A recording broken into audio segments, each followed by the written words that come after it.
Friends, praise the Lord. இன்னைக்குள்ள வேதவசனம், என் சத்துருவே எனக்கு விரோதமாய் சந்தோஷப்படாதே, நான் விழுந்தாலும் எழுந்திருப்பேன், நான் இருளிலே உட்கார்ந்தால் தேவன் எனக்கு வெளிச்சமாய் இருப்பார். மீகா 7:8 இப்படியாக சொல்லப்பட்டது. ஸோ தேவன் நமக்கு வெளிச்சமாய் நமக்கு துணையாக இருக்கும்போது நம்ம தைரியமாக நம்ம சத்துருவை பார்த்து, சத்துருவே நீ என்னை குறித்து சந்தோஷப்படாத, நான் விழுந்தாலும் எழுந்திருப்பேன்னு நம்ம சொல்லணும்.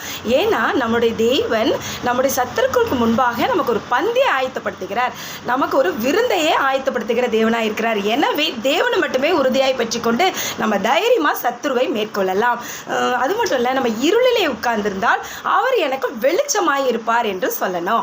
ஸோ இப்படிலாம் சொல்லும் பொழுது தேவன் நமக்கு அரணான கோட்டையாகவும் நமக்கு யுத்தம் பண்ணுகிற தேவனாகவும் இருக்கிறார். ஸோ நம்முடைய வாழ்க்கையில் அவர் வெளிச்சமாகவும் நமக்கு பாதுகாப்பாகவும் அவர் இருக்கிறார்.